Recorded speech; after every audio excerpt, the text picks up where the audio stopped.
20th of February, Furst, Pierke Avos.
Morning, Lou. Good morning, Roy. Good morning, everybody. Welcome back. Thank you. Good morning, good Shavua Tov, good morning, Mayor, good morning, Lou, good morning, Barry. Shavua Tov. Good morning, Rabbi. Okay, so good morning, this is Rabbi Shlomo Furst here, Yeshiva Samanafshi here in Yerushalayim, here Zoom. This is our first here in the morning. Now, since we're approaching less than 30 days before Purim, so we'll concentrate a little bit more now on Megillas Esther. I'd like to take a different approach. I'd like to learn the psukim of the Megillah, and since it's also supposed to be a shir in Pirkei Avos, I'd like to try. It's not always possible 100%, but some of the things that are in Pirkei Avos have a significant correspondence to those things which take place in the Megillah. Meaning, we can understand the psukim of the Megillah through the words of the Chazal in Pirkei Avos.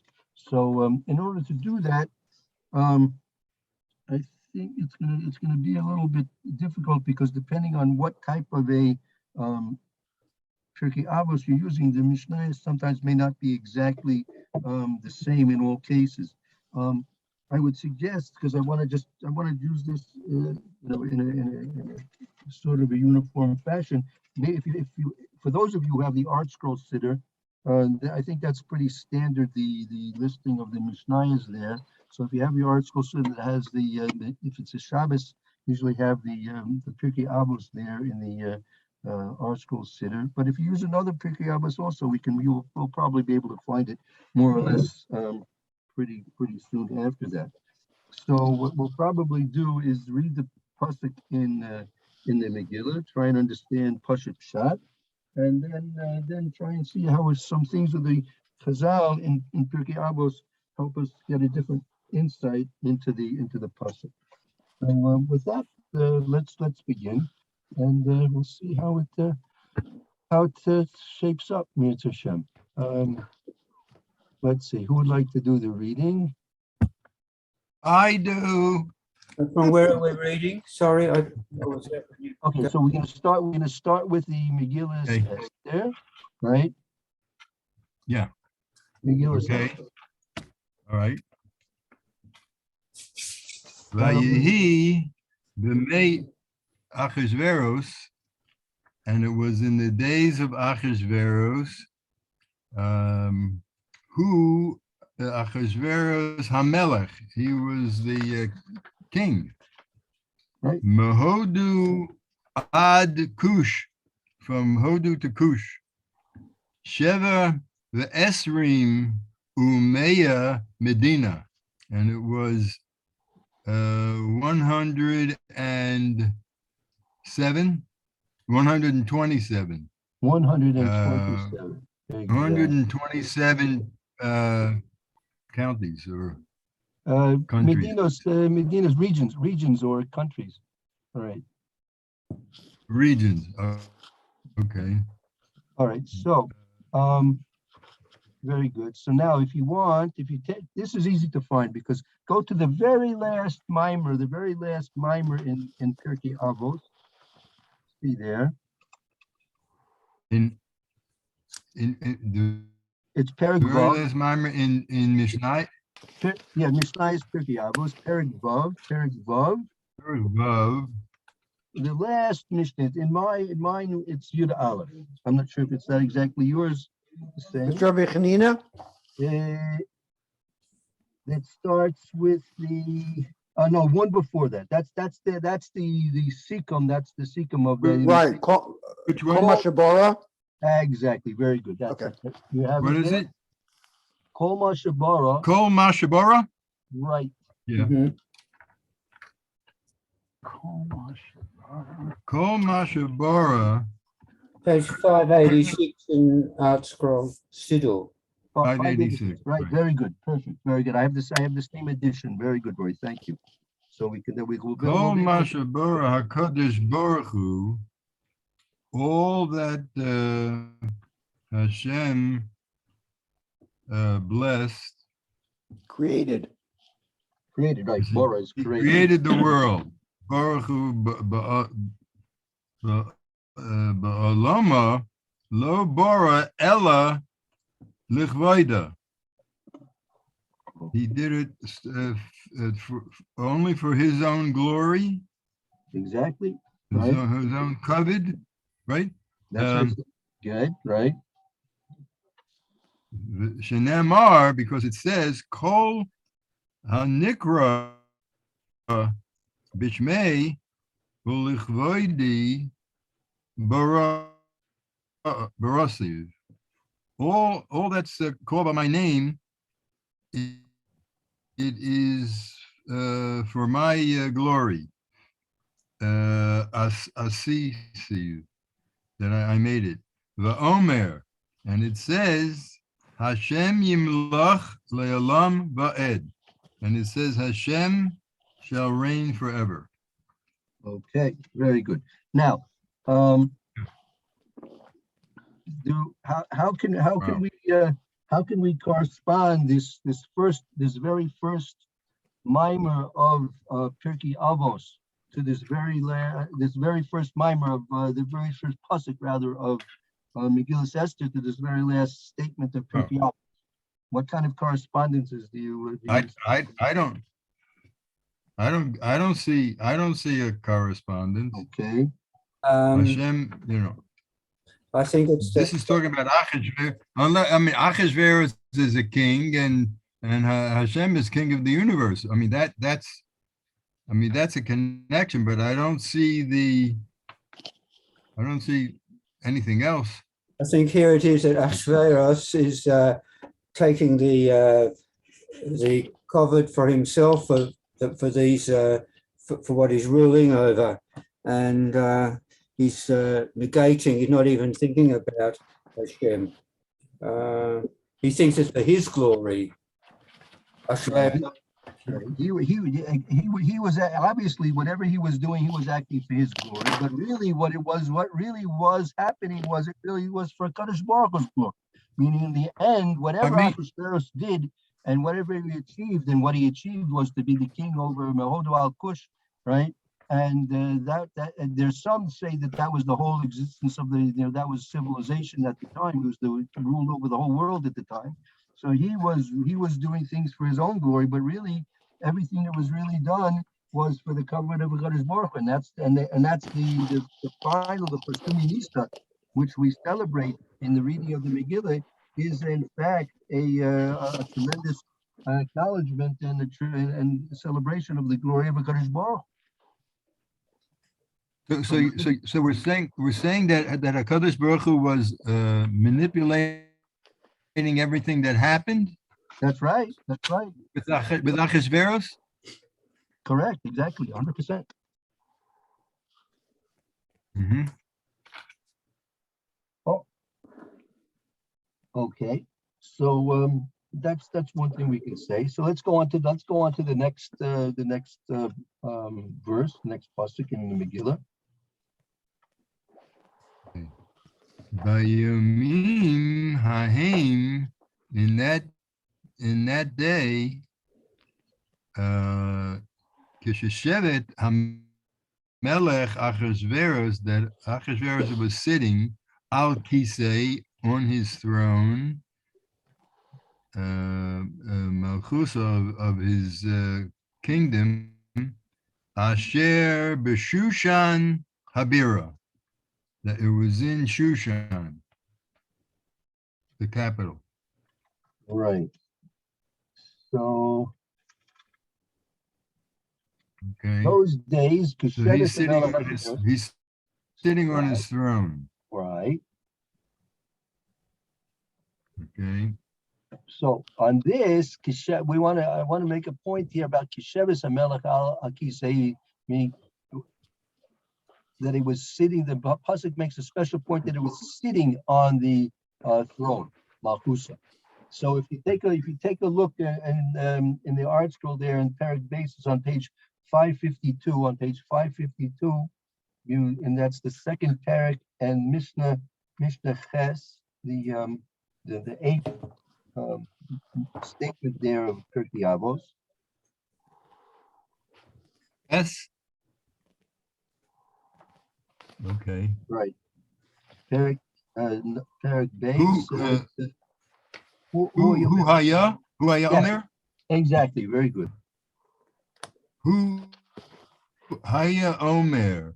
He used to say, who's he?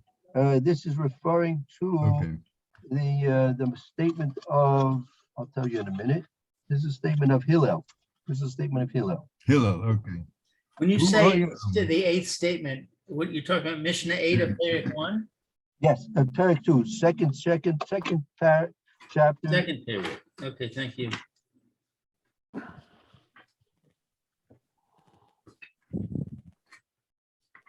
Who haya Omer? Mar Basar.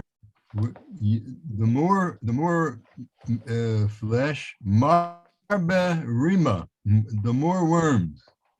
Marbe Nechasim, the more possessions. Marbe the Aga, the more worries. Marbe Nashim, the more wives. Marbe Kishafim, the more witchcraft. Marbe Shefachot, Marbe Zima, the more lewdness.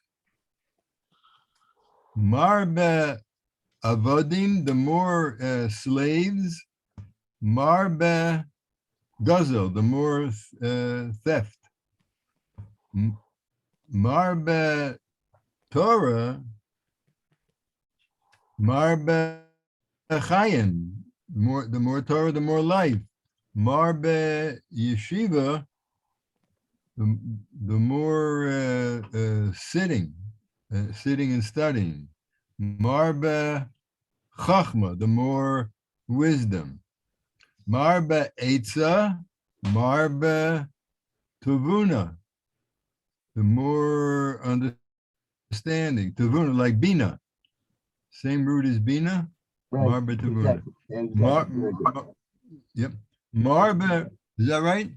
Yes. Marbe Tzedakah. The more tzedakah, Marbe Shalom, the more peace.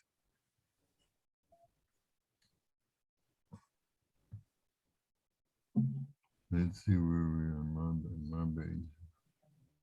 Right, one more line. Kana shame toiv.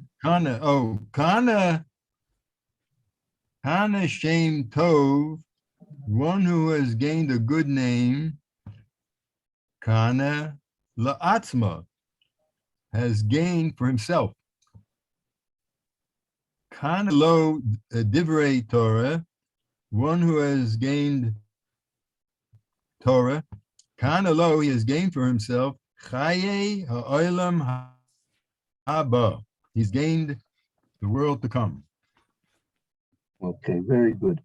All right, so I just wanted the statement here in the Megillah, Kisheves Hamelech Achashverosh Al Kisei Mokusoi, right? That he was Sheves, he was sitting in his throne. So here the in Pierke Avos mentions that a person's marbe yeshiva is marbe b'chachma, right? So the fact that a person is stationary, right? The fact that a person's stationary is a very influential aspect in gaining wisdom, right? That if a person's always running around, he's on the go, it's very hard to gain wisdom because he doesn't have time to sit and think, right? Doesn't have time to sit and think. So here, that the opportunity, right? The opportunity of Achashverosh was that he was like when a pasuk like this says, meaning he had solidified his kingdom, meaning now he had now fully gained control over all the aspects of what he wanted to control, and now his kingdom was solidified. So now this was an opportunity, had to use it properly, this opportunity to think and use that opportunity of quietude and settlement to come to a certain degree of wisdom, right?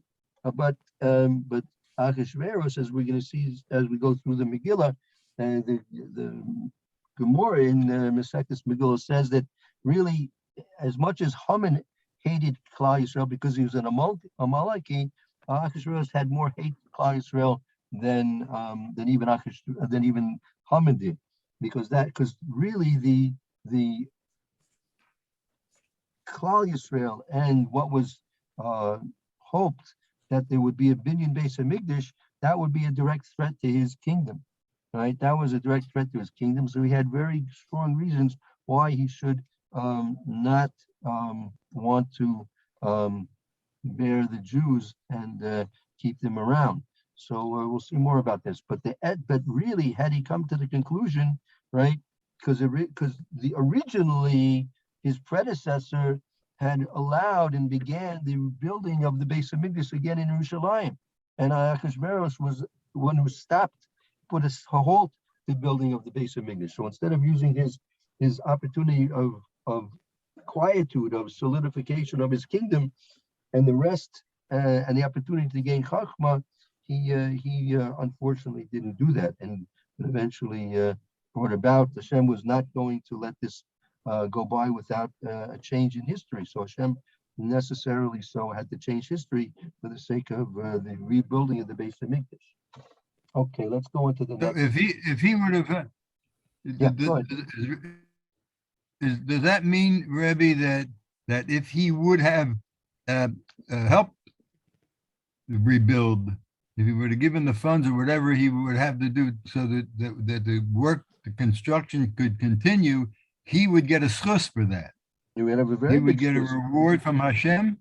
Of course, we see that his son was the one who allowed again to restart the building of the Beis Hamikdash. His son was the one who was attributed to the, and that's why there was the Gemara says, Gemara in Menachos, that in the Beis Hamikdash Sheni, there was on one of the shar, it was called Shar Shushan. Why was it called Shar Shushan? Because there was a illustration on the top of the shar, on top of that gate going into the Beis Hamikdash. There was an illustration of Shushan there, because that was where the miracle came from, and there was a zechus that they had, that they allowed the building of the Beis Hamikdash, and we remembered it. There are different pshatim about what that means, but maybe we'll save that for another time. But, yeah, They were allowed to put images on the base of Migdash and this is on the on walls. the Look, this building. is on the walls. This is on the outer walls going into the gates Ah. going into the base of Mikdash. Wasn't the base of Mikdash itself. Here, this is on the wall, the shard. On the walls.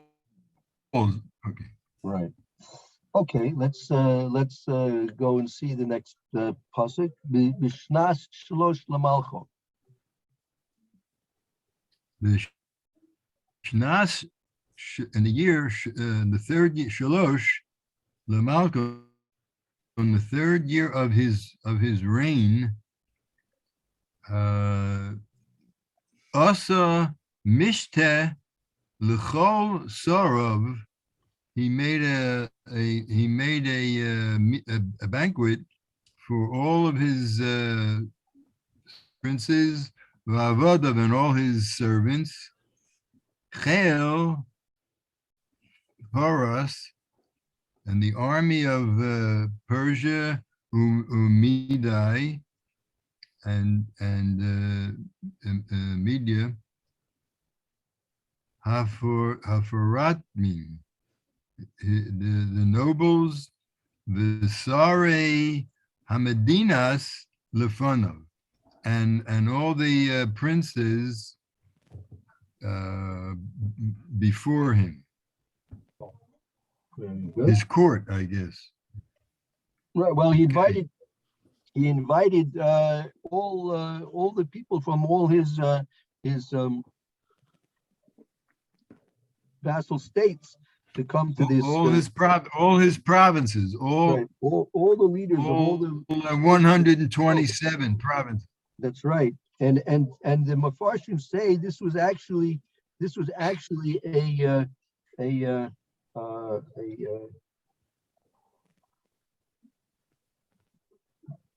meeting that was called for the ways to try and do something about the Jewish problem. Like I said, Achashverosh had a very big Jewish problem on his hand, so he wanted to get advice from everybody in the world how to take care of the Jewish problem that he had. So this was like a council. Really, this was the 180-day council of war against the Jews, that they were counseling amongst themselves how to best try and take care of Achashverosh's problem with the Jews.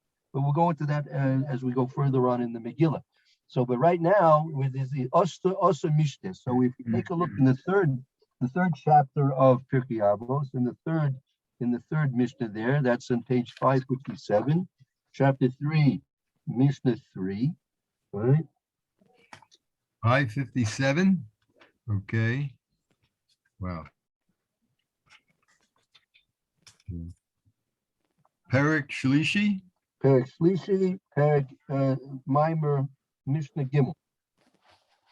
Gimel. Okay. Gimel, right. Rabbi Chanina ben Teradian Omer. Rabbi Chanina ben Teradian says, Shenayim sheyoshvim ve'ein b'neihem divrei Torah. If two people are sitting together and there's no words of Torah, Harei zeh moshav letzim. It's a leitzim. Thank you. Yep. It's a session of scorners. Shenamar, as it says, the moshav leitzim lo yoshav, in the midst of scorners he doesn't sit. Right now, okay, I stop there and skip to the beginning of the that's about the Shnaim Yoshvim B'nei Dim Torah. Now to follow up on this, take a look in the next Mishnah, Rabbi Shimon, in the fourth Mishnah, Rabbi Shimon Omer. Okay, Rabbi Shimon Omer. Rabbi Shimon says, Shalosha she'achlo al hashulchan achad if three people are eating at one table, v'lo omru alav divrei Torah ke'ilu ochlu mezivchei. It's as if they're eating zivchei mesim, as if they're eating to honor dead idols. Right? Shenemar, as it says, ki kol shulchanos mole ki soa, because their tables are full of vomit, beli mokum, and the Hashem is not present without a Kodesh Baruch Hu. Avos shalosha sha'achlu al shulchan echad. The Omer alav divrei Torah. And if the three are sitting and there's words of Torah between them, ki'ilu achlu b'shulchano shel makom. It's if they're eating at the table of Hashem. Shenemar, as it says, Vayadaber Elai Ze Shulchan Asher Lifnei Hashem. Okay. Oh, so that just gives you a picture. Obviously, since there were, and as we know, the first 180 days there were no Jews invited to the feast, right? No Jews invited to the feast. So this gives you a picture of what was going on in the feast. There was a zivchei mesim, right? Shulchan's mole soya kivet soya. That it was simply a feast devoid of any divrei Torah, absolutely no question about it. So that gives you a picture of what the essence of the feast was. You can have here the king of the world and all the top dignitaries of the world, right? But if there's no Torah amongst them, right? So it just boils down to despicable types of enjoyment, which really doesn't amount to much at all. That gives you a picture of what that 180 days was like. And it was only after the 180 days then they decided. Their plot was they came to the conclusion to invite the Jews to join them for 7 days, and that was to try and have the Jews fail in their Nisuyin.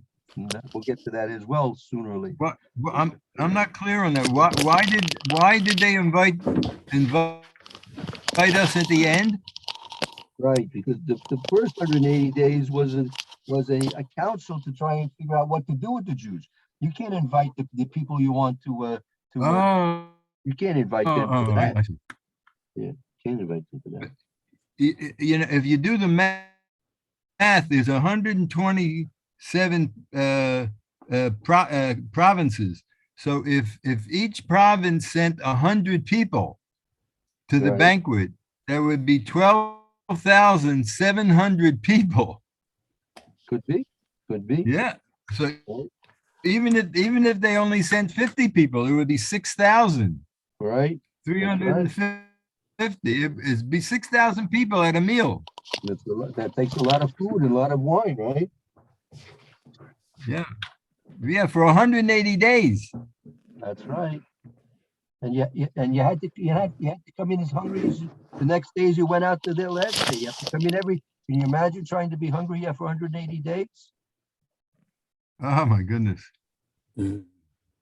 What happens if you got what happens if you got an upset stomach? Where are you gonna? You can't say you can't come to the king, right? The king. That's not right to say you can't come to the king's feast.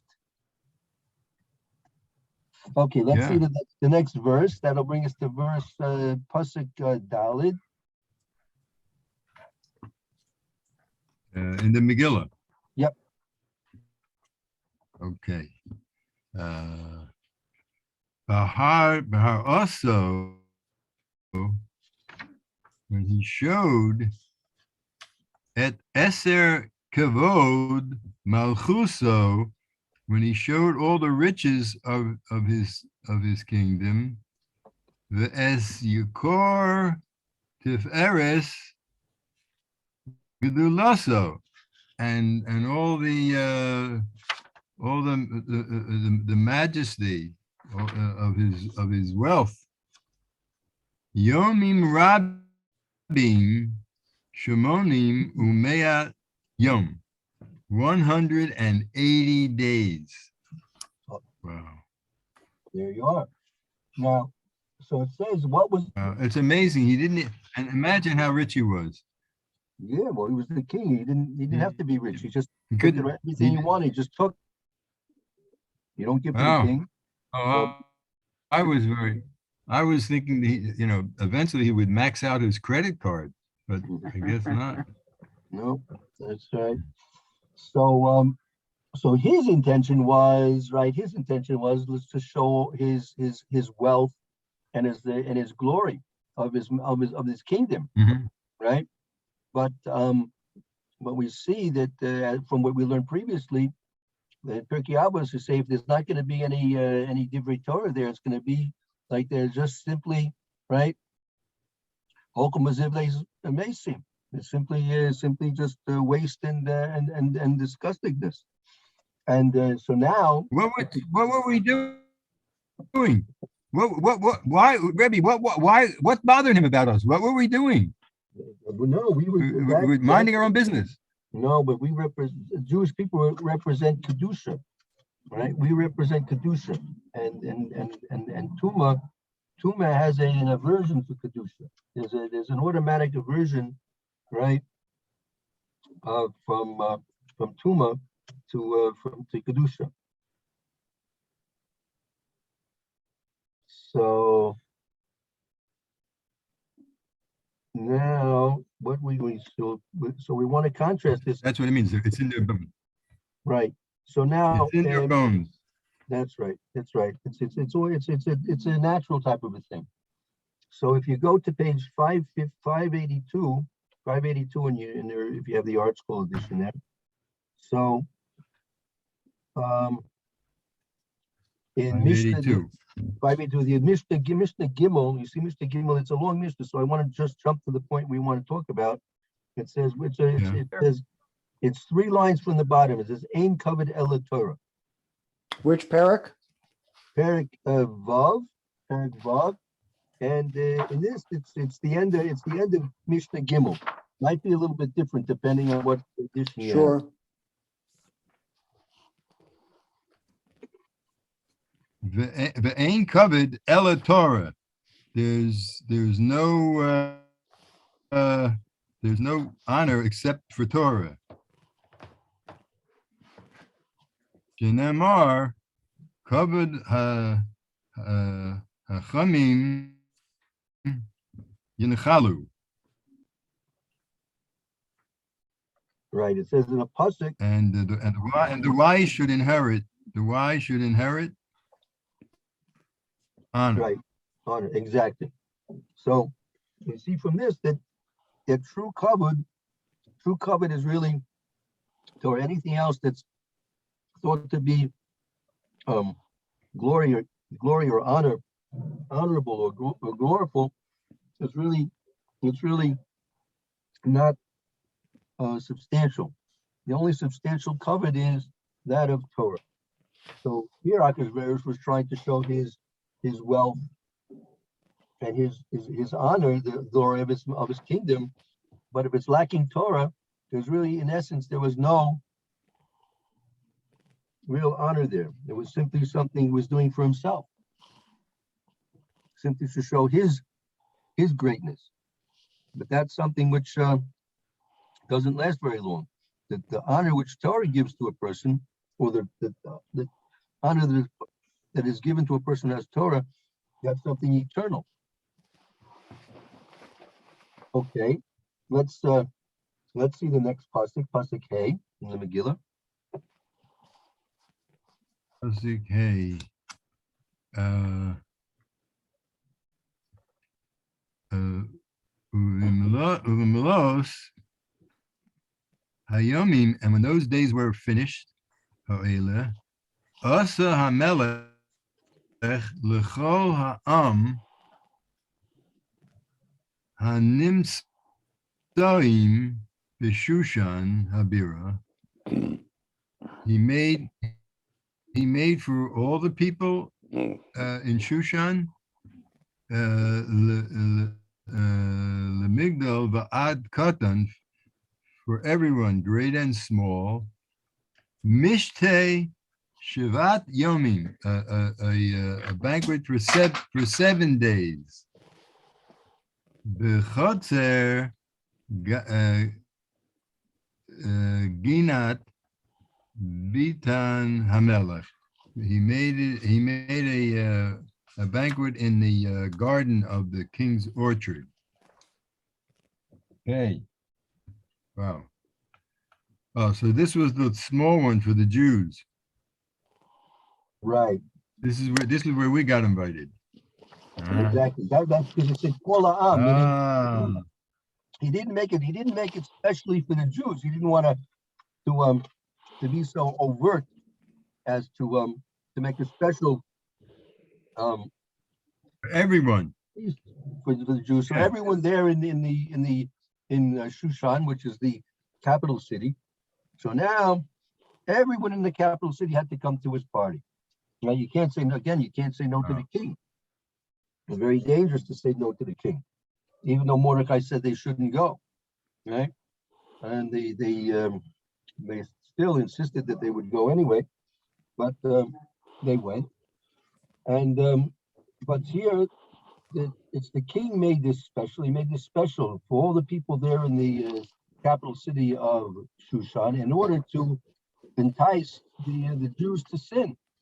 So we'll apply a mimer Pierke Avos to that. If you see, let's see, in Pierke, it's in the 5th chapter there. Mishnah, let me see. The fifth chapter. 5th chapter. All right. Let's see where it would be in this edition. Hold on.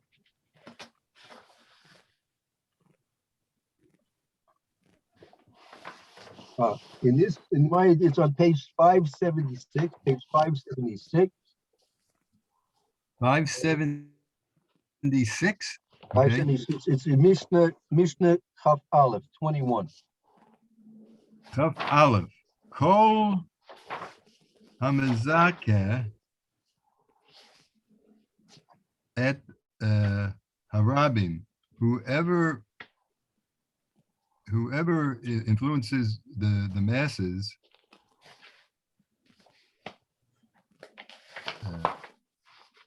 ein chet bo al yado. So a sin shall not come to his hands. Right.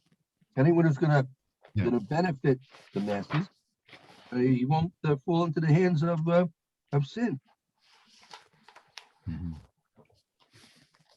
V'chol hamechate et harabim, but whoever causes the masses to sin, ein maspikin biyada. He ain't speaking yada lasos tshuva. He won't be able to do tshuva. Right. Wow. Okay, stop there. So you see, the whole plan of Achashverosh was in order to make the Jews sin, right? Oh yeah. That was his whole plan. And if you notice, in the whole Megillah, doesn't mention anything about Achashverosh doing tshuva. He might have given he might have killed Haman, and he might have given the wealth of Haman's dynasty to Mordecai and Esther. He might have made Mordecai the Mishnah Lamelech, right? But never says anything about him changing his ways so much. He didn't have charata. It doesn't say, at least.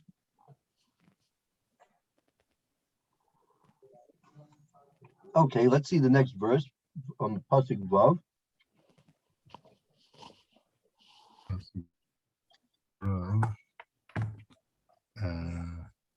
Chur kapas, white cotton,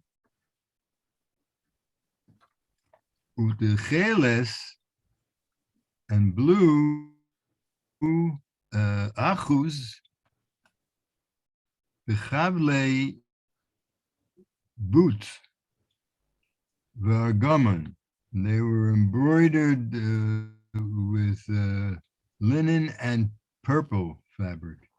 Al Galele Kesef, on silver rods, the Amude Sheish Mitas, well, marble columns, Zohar Kesev Al Retzfas, Ha'ed V'Sheish Ledor Secheres. Wow. So this was, wow, this is really extremely expensive construction. So these were basically, these were like tents made, these were tents made out of fabric. Is that what this is explaining? Right, this is. They had this is, outdoor tents. right, all the tapestry, all the things that went, Tapestry. right, Yeah, Well, that's tapestry, that's what, tapestry. Oh, wow. What a, can you, this is a pretty big garden for thousands and thousands of people.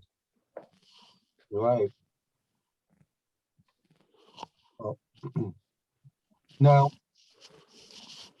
this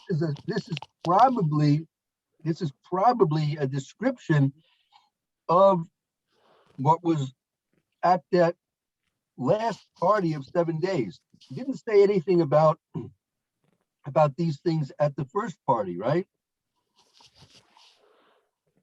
This is at the 7-day party, Apparently, right? right. Okay. The Yeah. first party it says Laroso Oshevakavad Malchusai, right? Yes, Yakar Tiferes Yeah. Gedula Yamim Rabim. It went into like generalities, right? But now when it introduces the second party, right? It goes into specifics, goes into very, very specifics of how embellished it was.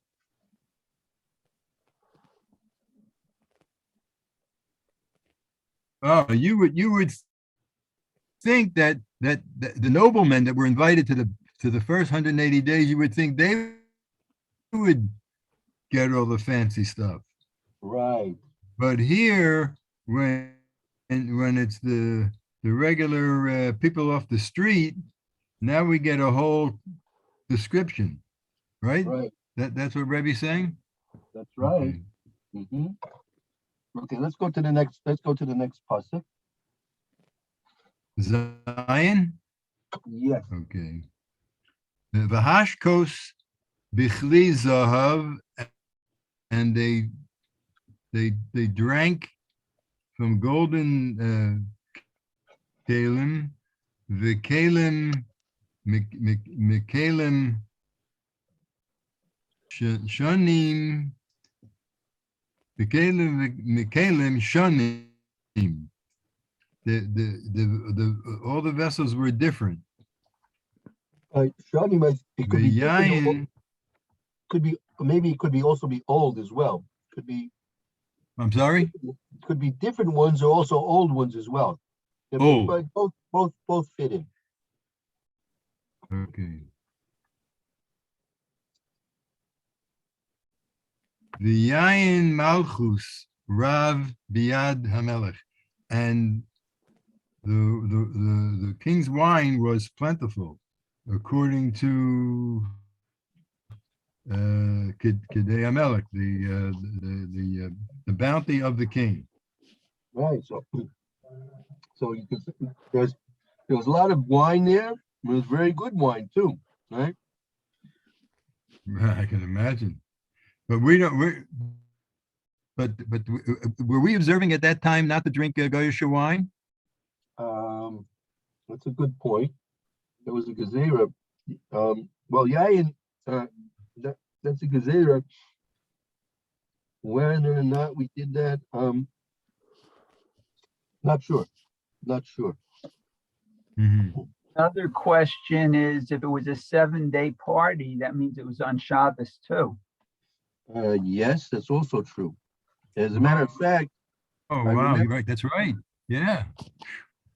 I remember seeing, I have to locate it again. I remember seeing years ago that not only was it Shabbos, it was also Yom Kippur. Oh, The seventh day Oh, was, yeah. it was Shabbos Yom Kippur. And they did that with Kavanah, meaning the 180 days began, they actually began the 180 days beforehand, 180 days plus 7, that the last 7th, I think the last 7th day should come out on Shabbos Yom Kippur. Right. And Oh, yeah. so it was, there was no joke going to this party. You better show up, right? Well, that's what they claimed. They claimed against I guess they Mordecai. had a, They claimed that Mordecai, by telling the people not to go, was endangering Klal Yisrael. It was endangering them because they considered to be somewhat an affront to the king. And you have to go, it is pekuach nefesh, right? It's a life-threatening situation. But Mordecai maintained that no, Alpha Pekin, we can't go. well, I'm sorry. Is Rebbe saying that Al Pi Halacha, you're allowed to go because the king would kill you? If he Is was that- if he was going to kill you, if he was going to kill somebody, it would depend. Mhm. If it was going to involve Shrikus Dam and Gilead Arias and Avodah Zorah directly, then a person would be obligated to give up his life. But it was not necessarily so. Mhm. Not necessarily so was that if you don't go, it wasn't clear that the king would kill people because not coming. But But we'd be in trouble. Be trouble, right? Let's Big see. trouble.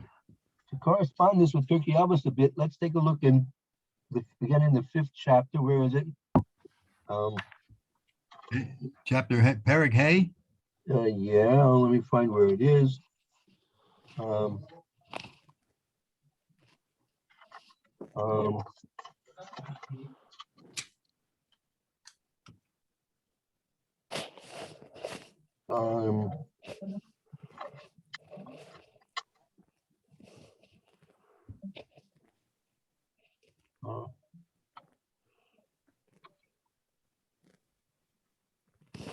one second.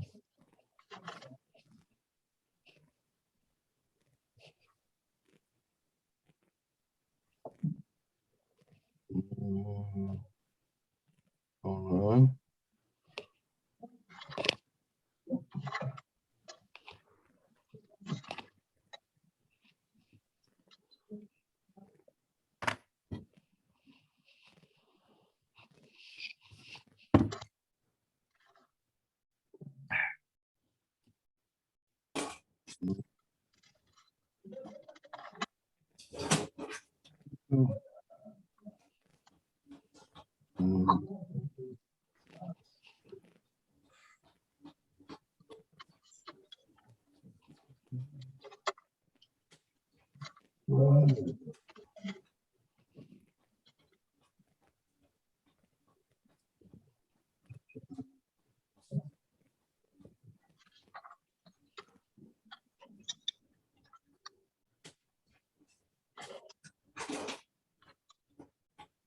Okay, I can't find it. Right, let's go to the next. Let's see the next pasuk. In the meantime,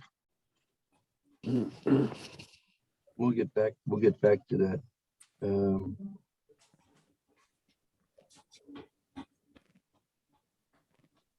Ches? Yes, yeah, let's see the next passage. Vashtia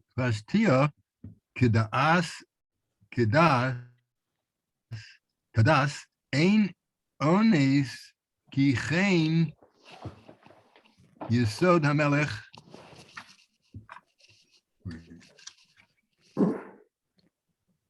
So the drinking was according to the law, with no one forcing anyone. For the king, the hamelech al kol rav bita laasot kirtzon ish ve'ish, that all the servants in the house would do according to every man's wish. Oh, so they didn't have to. So the Jews could go and not drink and not eat. Well, okay, so this the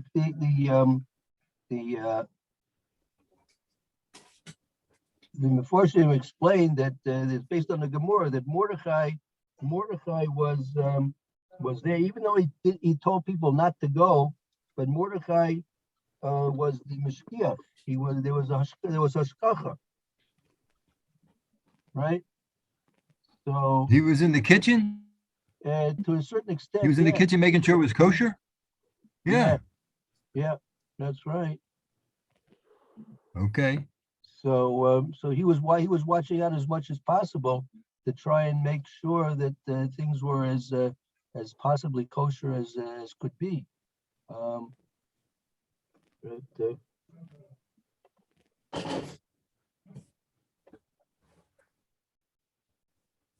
Wow. Okay. So yeah. So let's take a look in actually here. Let's take a look in the Pierke Avos in the fourth chapter. Fourth chapter. Chap Dalid. Yeah, Dalid. Dalit. Okay. And it would be in toward the end. I'll tell you which page it'll be on. 1 second.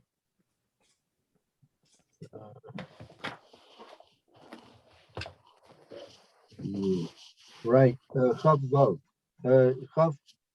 Chav Zayin. Page 570.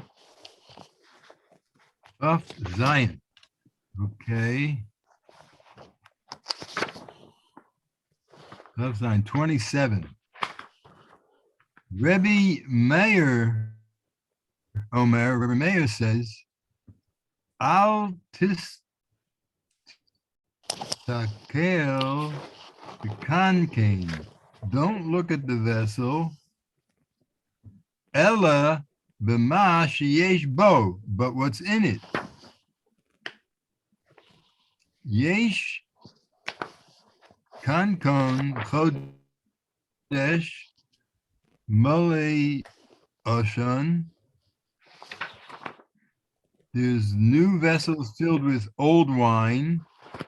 The yoshan ma'afilo chodesh ein bo. And old vessels don't even contain new wine. You can have old vessels that don't even contain new ones. They might be empty.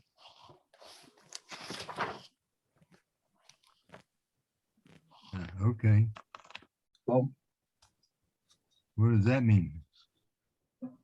so you have to be careful. This the Mishnah Avos is talking about. You have to be careful who you're learning from, because sometimes appearances can be deceiving.